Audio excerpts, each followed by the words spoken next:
You are 22 years old. You have $1,140 in your bank account. And in this story, there are two of you. Two young people living in the same city, starting the same job, earning the same salary. This is exactly where the story splits in two. The first path, the builder's path. The second path, the spender's path. And by the end of this video, the gap between them will shake you. Let's look at the first path. You are 22. And your first take-home paycheck is $1,847. The job is an entry-level position at a logistics company. The office smells like old coffee and printer toner. Your manager is a patient man. He explains everything once. And you take notes. On a Sunday night, you open a personal retirement account. The balance is zero. You put in $200. It feels like nothing. You do it anyway. You set up an automatic monthly transfer of $200 for the day after payday. You never see the money leave. That's exactly the point. You build yourself a simple table, 3 columns. Income, fixed cost, discretionary spending. The numbers are tight. You eat at home 6 nights a week, not from discipline, from math. Your rent is $740, a room in an apartment shared with 2 roommates. The kitchen is small. You don't care. By the end of year 1, you have $2,400 in the retirement account. You've also saved $1,900 in a high-yield account, earning 4.6%. Your priority is the emergency fund. You know this. You build it first. Now let's move to the second path. The spender is also 22. His first take-home paycheck is also $1,847. Same number, same city, same kind of job. You buy a car on a 72-month loan. The payment is $387 a month. Insurance is $194. You need the car. That part is true. But the upgraded trim was a choice. You chose it anyway. Your rent is $980. A 1-bedroom, all to yourself. Having your own space matters to you. You eat out 4 nights a week. A bar tab on Friday. Dinner on Saturday. A $41 Sunday brunch that lasts 2 hours. You open a savings account. You deposit $100. 3 weeks later, you transfer $80 back for a concert ticket. By the end of year 1, your savings hold $220. And your credit card, at 25% interest, carries $1,340 of debt. The minimum payment is $38. You pay the minimum. Now back to the builder. Age 23. In year 2, you get a $2,100 raise. You don't upgrade your life, you upgrade your investment. The retirement contribution rises to $350 a month, and $150 a month flows automatically into savings. You update the table and close it. You learn one thing about index funds. The expense ratio matters. You move your holdings into a total market index fund with a rock bottom fee. At 24, your retirement account holds $9,800. The market dropped hard once. You watch the balance fall to $7,200 in 6 weeks, and you bought more. Not from courage, from understanding. You knew what you owned. Your emergency fund reaches $4,500. 3 months of expenses covered. You stop adding to it. Every dollar above that threshold now goes into a regular investment account.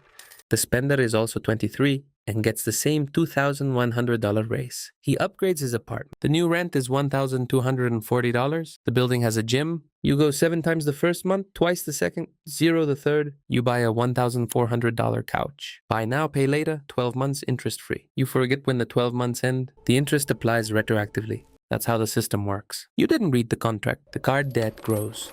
$1,340 becomes $2,800. You open a second card, a rewards card. The welcome bonus is 60,000 points. To earn it, you spend $4,000 in 3 months. At 24, you carry $4,200 of debt across 2 cards. The remaining card loan is $19,100. Your savings account holds $440. You have no emergency fund. You plan to start one next month? You don't start one next month. Now look at the picture at age 24. The builder has $9,800 invested, $4,500 in savings, and 0 consumer debt. His net worth is roughly $14,300. The spender has $4,200 in card debt, a $19,100 car loan, and $440 in savings. His net worth is negative $22,860. The distance between these two people is more than $37,000. They went to the same kind of school. They work the same kind of job. The difference is $187 a month redirected, and 4 decisions never made. At 25, the builder moves into a slightly better apartment. The rent goes from $740 to $890. You offer a 14-month lease and lower it by $40. The landlord is a quiet woman. She agrees immediately. You realize she needed a reliable tenant more than the $40. You join your company's pension plan at the full employer match rate. The match rate is 4%. You contribute exactly 4%. The employer adds another 4 on top.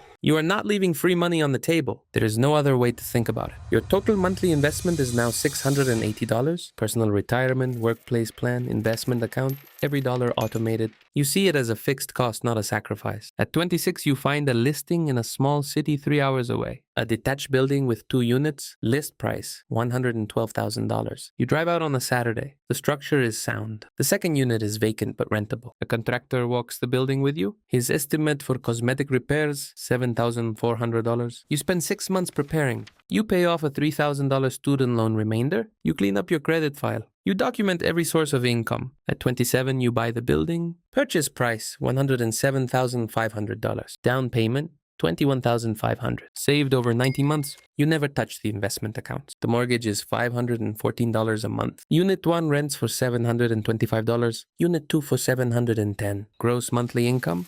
$1,435. After insurance, taxes, and a 10% maintenance reserve, you net $614 a month. This is not passive. You answer phone calls. You track repair requests. But the math is real. The spender at 25 earns $52,000 a year. The lifestyle grew faster than the salary. In February, you take a vacation. $2,100 land on a card already carrying a balance. You pay the minimum through April. At 26, you get a promotion. The title changes and the salary rises to $58,000. You celebrate at a restaurant where the entrees cost $44. You put the bill on the rewards card. I earned points on dinner, you tell yourself. It feels rational. It isn't. The car loan ends. The car is finally yours. You immediately lease a new one. The payment is $421 a month. The early termination fee is $2,800. You didn't read that clause either. At 27, you carry $6,800 across 3 cards, a gym membership at $89 a month, and a $47 streaming bundle with 3 services you haven't opened in 6 months. Before rent even enters the picture, you pay $1,340 a month to debt and subscription. Your savings account holds $1,100. It took you the entire year. It feels like progress. You join the workplace pension plan, but contribute only 2%. The employer matches up to 4%. Every month, you leave 2% on the table. Over the year, that's $1,160 of free money you never took. The builder's building works, but not perfectly. In month 4, a tenant pays 10 days late. In month 9, the upstairs water heater breaks, $780. The money comes from the maintenance reserve. That's what it's there for. At year's end, you raise the rents 4% and both tenants renew. Net monthly cash flow rises to $661. At 28, your total investments reach $69,600. Compounding is quiet. It doesn't announce itself. The numbers are simply different every time you look. At 29, you take a new job. Salary, $74,000. You raise your pension contribution from 4% to 9%. Your lifestyle doesn't change. Same apartment, same grocery routine. You begin researching a second property, not from ambition, but from math. At 30, you buy a 3-unit building. $148,000. After all costs, its net monthly flow is $820. From 2 properties, your total monthly cash flow is $1,481.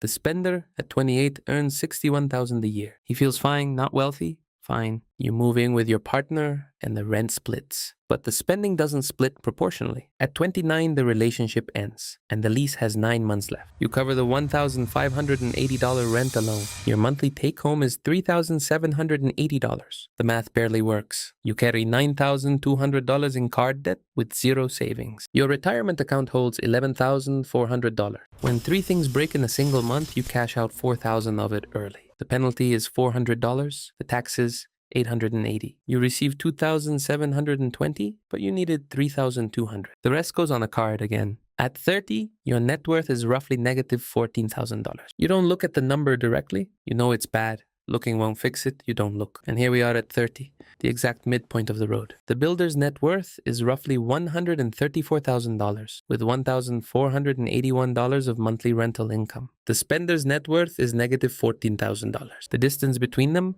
$148,000. Now let's fast forward these 2 people through their 30s. For the builder, 31 to 35 passed quietly. The 2 properties were now running themselves. A few hours of management a month on average was enough. At 32, he got another raise. But again, he grew his investments, not his lifestyle. That year, he maxed out his personal retirement account for the first time. He pushed the workplace pension plan to its limit, too. At 33, he bought his 3rd property, a single-family rental in a growing neighborhood. Total rental income now exceeded $2,000 a month.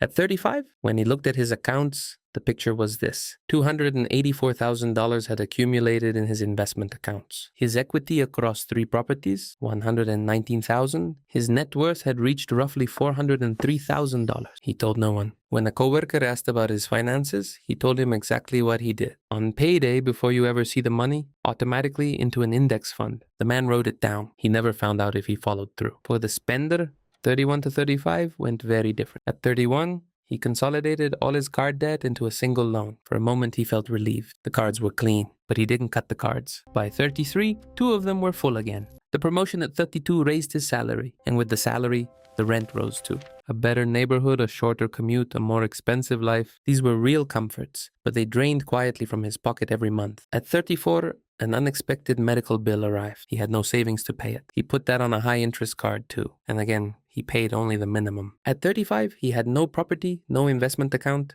and no retirement saving. His net worth had barely crossed into positive. That was all. He wasn't in crisis, he was getting by. Going to work, coming home, paying the minimums. The month ends, the next one starts, nothing moves. Now they are both 40. 18 years ago, they held the same paycheck. The same Monday morning, the same desk, the same cracked coffee mug. The builder's investment and retirement accounts now held over $1 million in assets. His 4 properties brought him steady income every month without his labor. His wealth grew on its own even while he slept. He no longer depended on a salary, he had options. The spender's net worth at 40 was still razor thin. His largest asset was a retirement account he couldn't touch for years. His rent rose every year, and buying a home stayed out of reach. His monthly passive income was 0. He wasn't lazy and he wasn't stupid. He went to work every day, paid his bills, lived his life. But what he built at 22 was a spending system. What the builder built was a building system. And both kinds of systems grow with time. That is the only real truth. The distance between them had now passed $1 million. Yet 18 years ago, they started with the same $1,847. The same morning, the same mug, the same uncertainty. Only one of them, that very first week, redirected $187. Before the weekend came, before the coffee was poured, before asking if it was enough. The other one didn't. The Tuesday after that decision still came. It always does, for both of them. But only one of them was ready. So which one do you want to be, my friend? If you've watched this far, you're already the kind of person who takes that first step. Today, right now, redirect those $187. See you soon, my dear viewer.